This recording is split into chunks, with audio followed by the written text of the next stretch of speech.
Chapter 29. Taub Prime had grown quickly.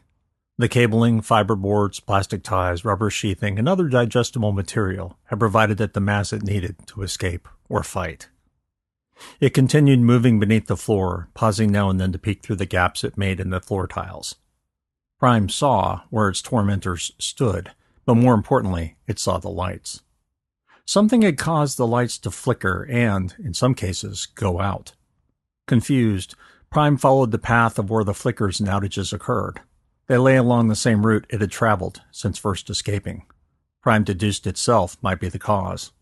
The creature had lost some of its consumed material from shocks to its underside. The only reason the electrical current hadn't completely destroyed it was the solid shell it had secreted. The fragile feeding pseudopods had disappeared in flashes of light, but Prime regrew them quickly and repeated the process. Maybe whatever had destroyed its feeding pseudopods was also responsible for the behavior of the lights. It had never seen that happen in the lab, leaving it to conclude in simple logical steps that it was the cause. The creature stopped moving and extruded 4 short, muscular pseudopods from its belly, flanks, and dorsal surface. In a few seconds, the pseudopod's off-black color turned to that of heavily creamed coffee, except for a sharp hook that remained nearly black. Prime tentatively moved the limbs in unison and swept the area in an effort to encounter the phenomenon again. The belly appendage received a jolt of electricity and the hook disappeared in a flash. It continued searching the area with the 3 remaining sensory organs. Nothing. Prime pulled the mass back into itself, regrew a belly pseudopod, and searched further ahead. The feeding end was once again destroyed. A sudden vibration caught its attention, and it cut a hole in the tile floor large enough for its eye stalk to surface. Its tormentors were returning to where Prime had been born, the place of fire and light. With no light, it could shed its armor, take any shape it wanted, and feed without fear. Prime dissolved more of the fiberboard material to replenish its lost mass. It would have to feed as it moved, replacing its pseudopods when they were destroyed. It could do that. There was more than enough raw material, and it could even grow while it set about its task, watching the lights for cause and effect. Anything to get to its tormentors. Consume them.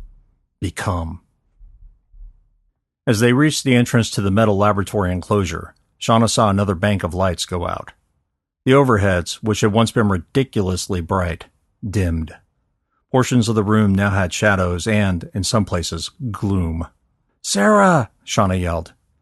"Get in the lab, now," Sarah responded, taking a position to cover the scientist's flank. "Get in and see about the quarantine lift. It might be your only way out." "Is she fucking crazy?" Jay asked. Kate pushed him inside the lab. "Shut up and move." Neil followed Kate inside the enclosure, Shauna bringing up the rear. The air still smelled of fire and burned flesh. She held a hand to her mouth, desperately attempting to stave off the coughing, but it didn't help. They couldn't stay here long without suffocating. With the light aimed before her, Shauna stepped past the other scientists and swept the area. The destruction was surreal. The biolab's floor had been completely swept clean of nearly anything non-metal. The displays were fried, and the screens cracked and broken from the intense heat. Somewhere in there were the corpses of 2 men, doubtlessly burned beyond all recognition or destroyed by the shockwave. "Maybe," a voice said in her mind, "they got off lucky." "Maybe they did," Shauna said aloud in a breathy whisper. "What?" Jay asked. "Nothing," Shauna said. She pointed her light back to the floor while making sure not to shine it on anyone's skin. "Do we really want to do this?" Jay asked. "I mean, that's the quarantine level." "Yes," Kate said, "and it's also where Poppy and Taub are still contained. Taub Prime, however, is not." "I know that," Jay snapped.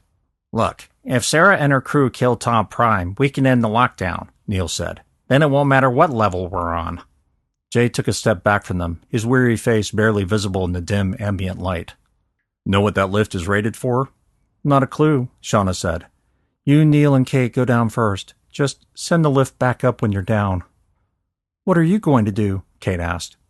"Wait for you to send it back up," Shauna said. Her heart should have been hammering, panic and fear threatening to overwhelm her. Instead, she felt calm. Having something to do, something other than being chased, gave her purpose. "Good luck," Shauna said to the scientists, and pulled the steel lever. An alarm sounded from the partially melted consoles, but it wasn't loud enough to be anything more than annoying. A red light blinked over the platform, and the lift descended into the shaft. Kate waved to her as the tops of their heads disappeared from view. Sarah yelled something at her men, but Shauna couldn't make it out. As soon as she left the platform and strode to the broken airlock, hoping to listen in, the serenity that had covered her like a blanket began to rip apart. Sarah had returned to the desk, her incinerator pointing away from the lab. "Shauna, you're supposed to be gone," Sarah said. She nodded. "I know. I sent them down first. No idea what that platform is rated for." "Bullshit," Sarah muttered. Several more banks of lights either flickered or had gone out. Shauna switched off her flashlight and looked around the large room but saw nothing out of place. Heart beating fast, she walked to the side of the airlock to sweep that wall. Something was out of place, and it wasn't from the fire. She walked as fast as she dared into the gloaming, the flashlight shaking in her hands, the beam cutting through the gloom in a spasmodic dance. She stopped in place, eyes widening. One of the tiles a few meters away had a ragged tear down its middle. The rip had formed like something had eaten through it from below or above. Shit. "Everything okay?" Shauna was afraid to turn around. She swung her light and traced a path across the floor. Several other tiles had been damaged in the same way. She slowly turned and continued following the path with her light. "What is it?" Sarah called out, her voice echoing off the ceiling and the far wall. Shauna found another tile across from the security desk. "It's under the floor." "Say again?" Sarah called. "It's under the floor. It moved over there," Shauna said, pointing to the generator enclosure. As if on cue, the lights above the generator shed flickered and went out. That's when she heard the sizzle. Sarah turned from the security desk, her incinerator aiming at the gloom beyond. "Get in the lab, now," she said. As Shauna turned, something moved near the generator shed. Time seemed to stop as a thick black limb broke through the tile floor, fiberboard and insulation with a cloud of dust. Another followed, dug into the floor, and the creature pulled itself upward. Sarah yelled orders, her incinerator sparking a short flame that split the shadows for an instant. In the flash, Shauna saw more than just legs. Prime was over 4 times its original size, eye stalks protruding from its thorax, and discolored, malformed fangs filled what looked like a mouth. 2 more gouts of flame lit the room, and the nearby sound of the incinerator finally pulled her brain out of neutral. "Shauna, goddammit, get in the lab!" Sarah yelled and walked toward the creature. Shauna ran to the airlock and bumped her head as she moved inside, eliciting both a shock of pain and a ripping sensation on her scalp. A scream from outside the lab punctured the air but sounded strangely distant through the lab's walls. Shauna snapped her head around, just as flares of fire lanced the darkness beyond the broken airlock. A storm of sizzling static replied to the incinerator blasts, and Shauna heard someone yelling. The lift light flashed yellow. With all the instructions and warning stickers burned off and its controls half melted, she had no idea what it meant. She hit the button for the lift return, but it only flashed yellow again. Near panic, she shined her light into the shaft and saw the stainless steel platform rising through the darkness. While it ascended, every second an agonizing eternity punctuated by the yells of Sarah's team and the hurricane whoosh of the incinerators, Shauna swung her head to look behind her, terrified the thing would get in here before she could escape. The sound of the flamethrowers ceased. She heard Sarah yell something about vents, but had no idea what she was talking about. It didn't matter. A few seconds later, the lift quietly appeared before Shauna, and she stepped onto the platform. The lift paused for a long second before descending. A moment later, she was in the shaft and looking upward, waiting for Todd Prime to pour down on top of her. Chapter 30.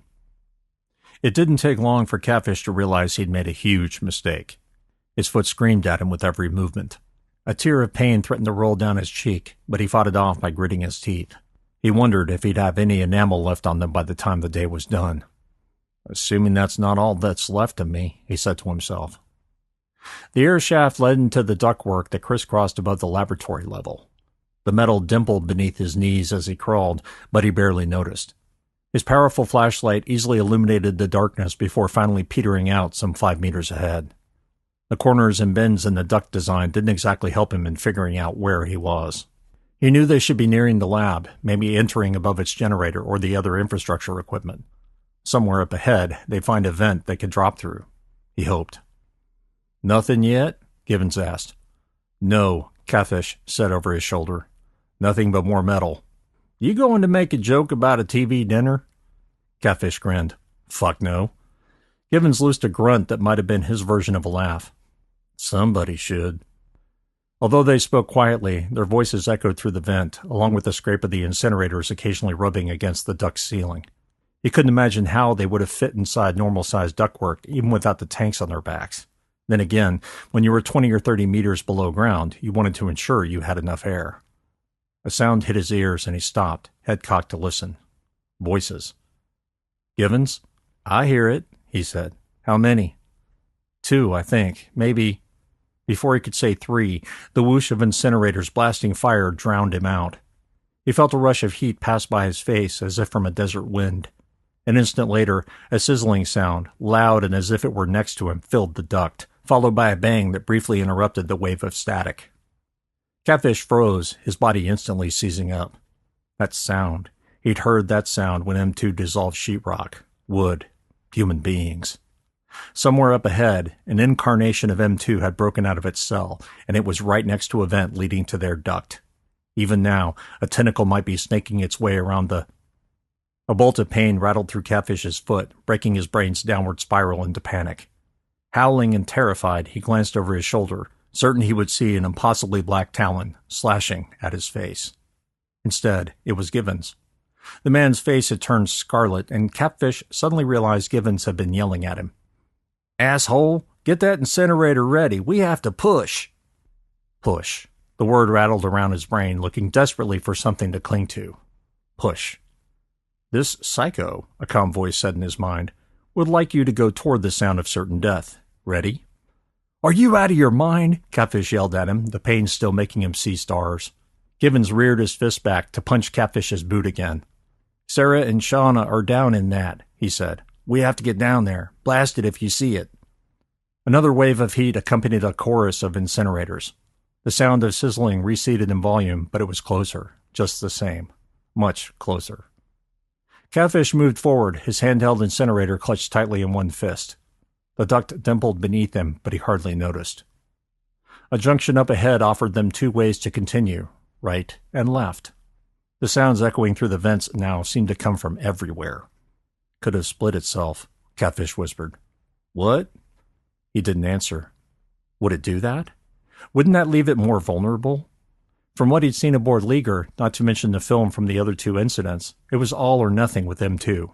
It was cannibalistic. He couldn't imagine why it would split up in that case.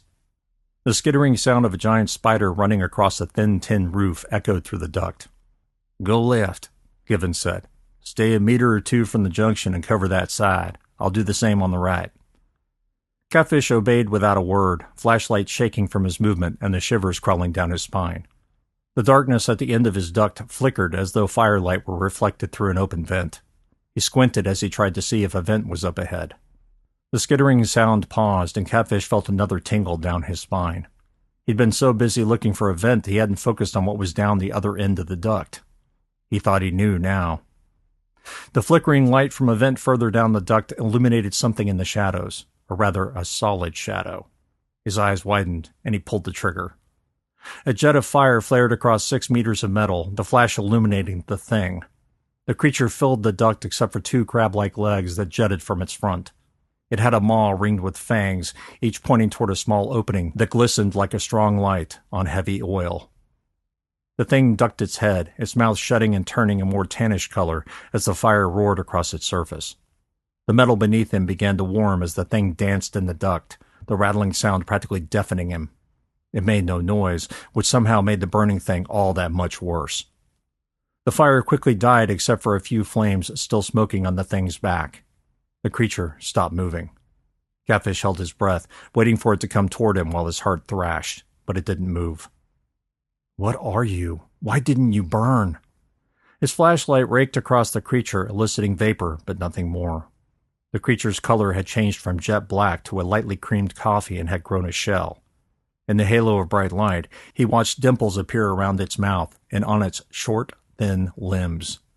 It was changing in front of him, the mouth opening again, the teeth silently vibrating like saw blades.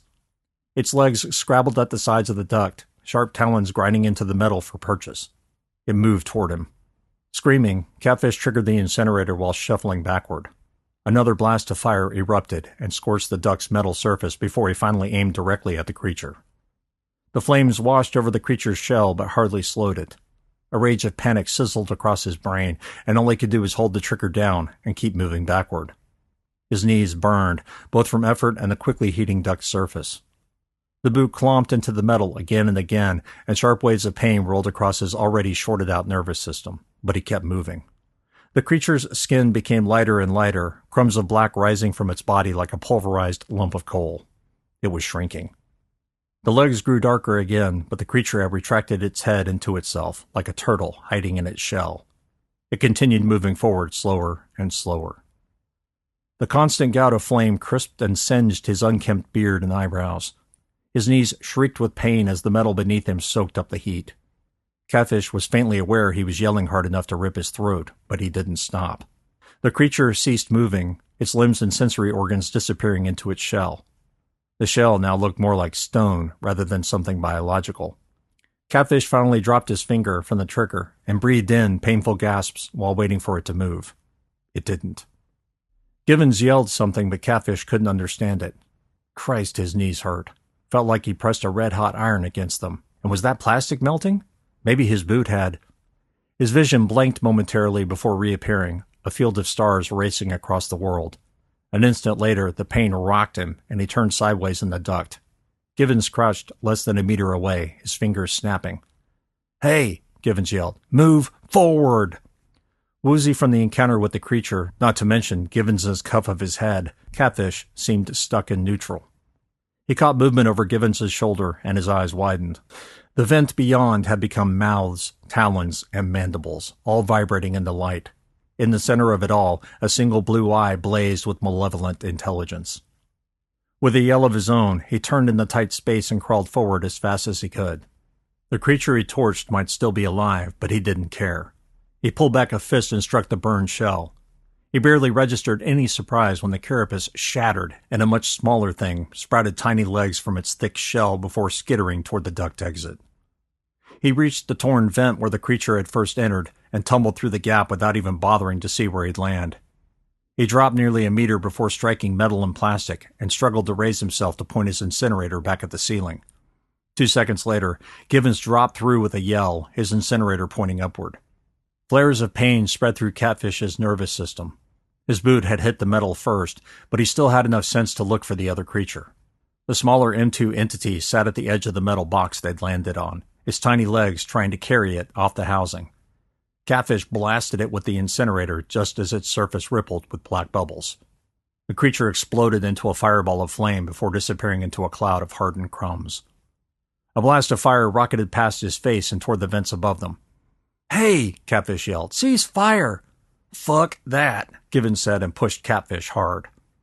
Catfish rolled off the top of the generator's housing and fell into a row of cardboard boxes.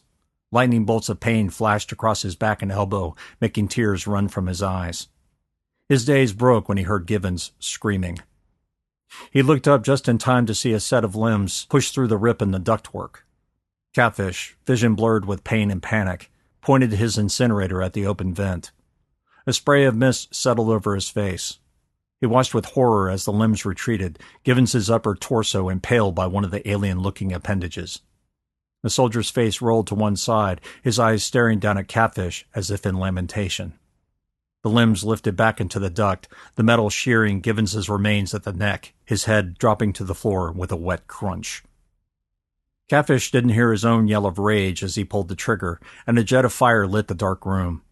The flame belched into the duct, eliciting the smell of burning flesh and something altogether unrecognizable. He continued holding the trigger until his incinerator ran dry. "Hey!" someone yelled. Instead of turning, he continued staring at the ductwork. Something dripped down from the generator housing and splashed his cheek. He managed to keep from vomiting, knowing full well Givens's body had been torn to shreds and likely consumed. "Catfish!" The voice finally broke through the fog in his brain, and he turned. Sarah stood in the ambient glow cast by 2 other flashlights, aiming her incinerator at the ductwork from which he and Givens had appeared. He swallowed hard. "Come to me," she said, her voice both commanding and sympathetic. He walked backward, his eyes still focused on the vent above the generator. Catfish only stumbled twice before reaching her. "I'm sorry," he said. "Where did it go?" "Back into the vent," Catfish said. "It got Givens." He heard the sound of her teeth clicking together. "I know. You've got blood on your face." "Where's Shauna?" "In the lab." Sarah's voice had grown choked, weaker somehow. He looked down at the useless incinerator in his hands. "I'm empty." "Yes," Sarah said. "You are. We have one more incinerator left. It's by the security desk." The darkness of the room made it difficult to orient himself. Without the baleful ambient glow cast by the powerful flashlights, the room would be completely pitch. He stumbled toward the security desk. His hands, bruised, scraped, and bleeding from his time in the duct, fumbled with the straps of the incinerator. Givens's shrieking scream, the most terrible sound he'd ever heard, rattled around his mind, coupled with the image of the alien limbs dragging the man's remains into the ductwork. Dazed and exhausted, his foot sizzling with pain and his legs burning, Catfish bumped into the security desk. The tanks clanked as he dropped the weapon. "Catfish?" He heard Sarah's voice, but her words barely made an impact. He was too busy searching the rack for the spare incinerator and not finding it. "What?" "Get to the lab, now." The tone of her voice made him turn around.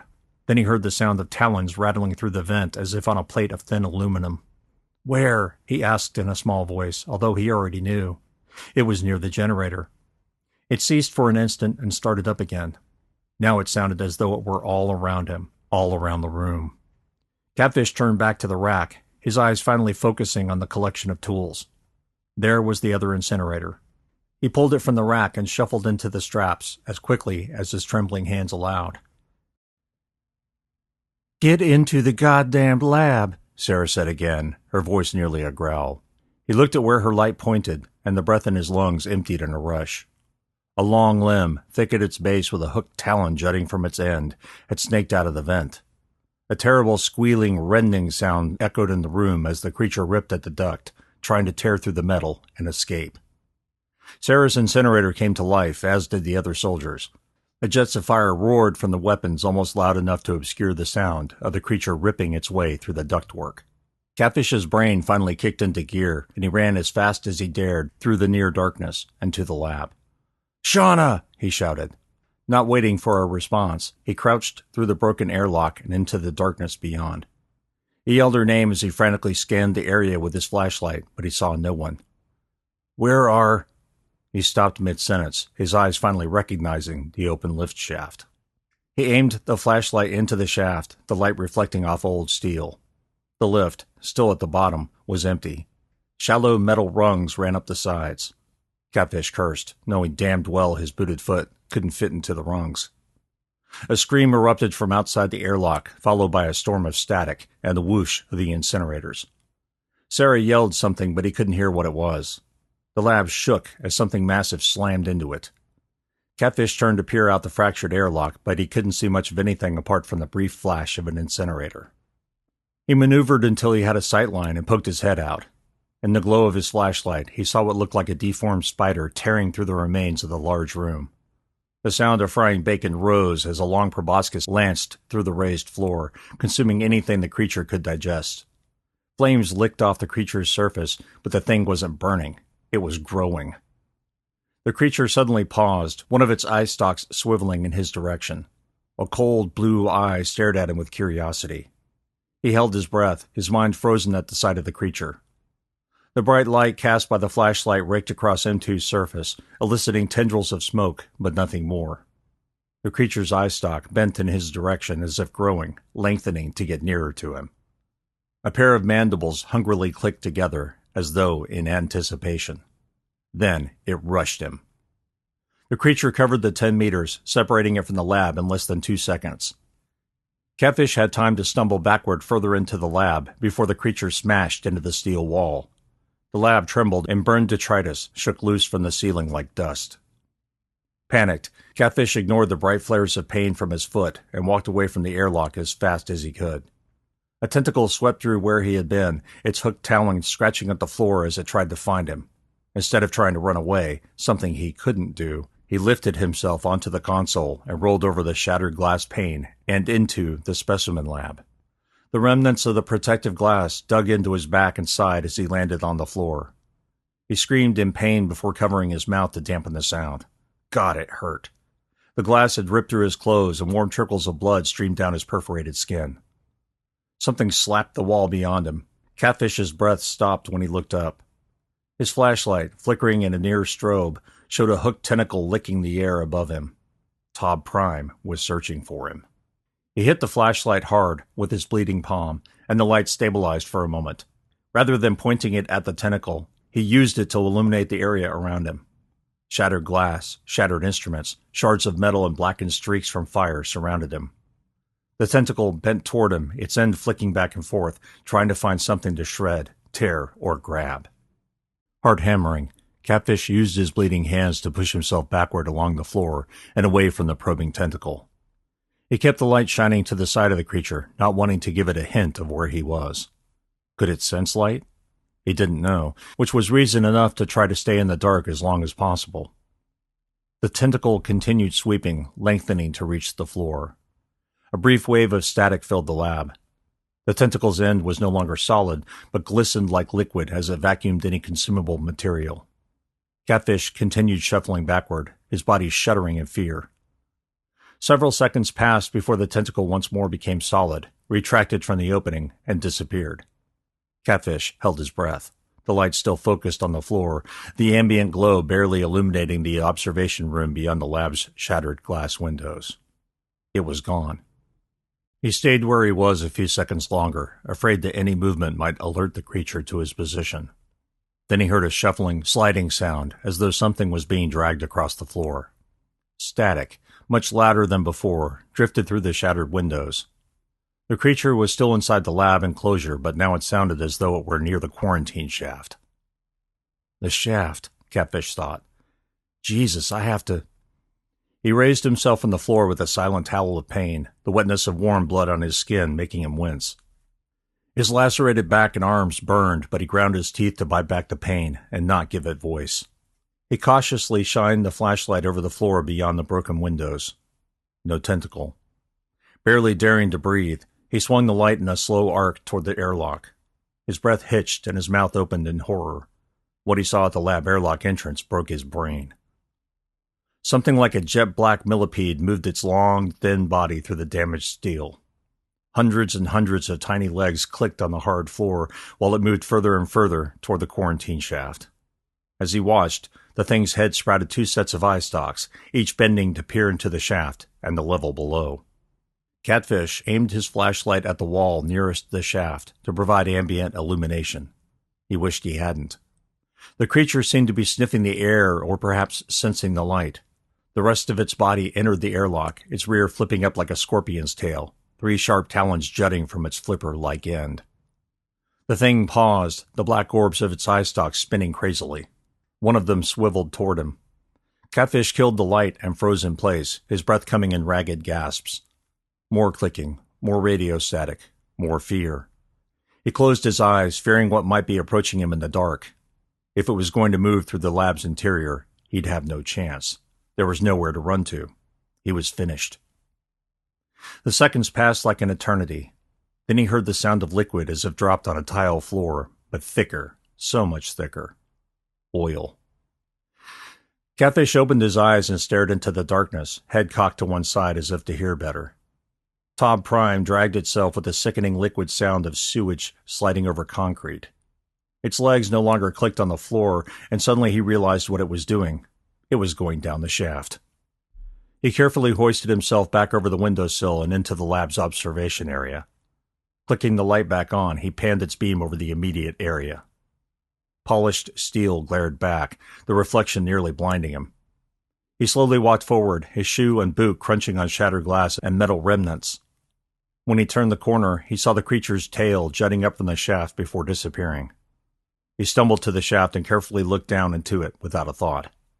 The bright light from the quarantine room below wavered as the creature descended, its thick body groping at the sides of the shaft. It had shed its legs for strong limbs, the ends so much like rudimentary hands and fingers that his skin crawled at the sight. He shined the flashlight into the shaft, the UV's brightness set to full.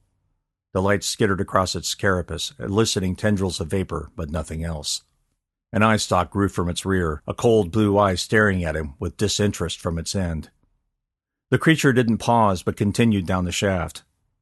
Catfish watched until it hit the floor and dragged itself out of view. It was on the quarantine level now, and there was nothing he could do.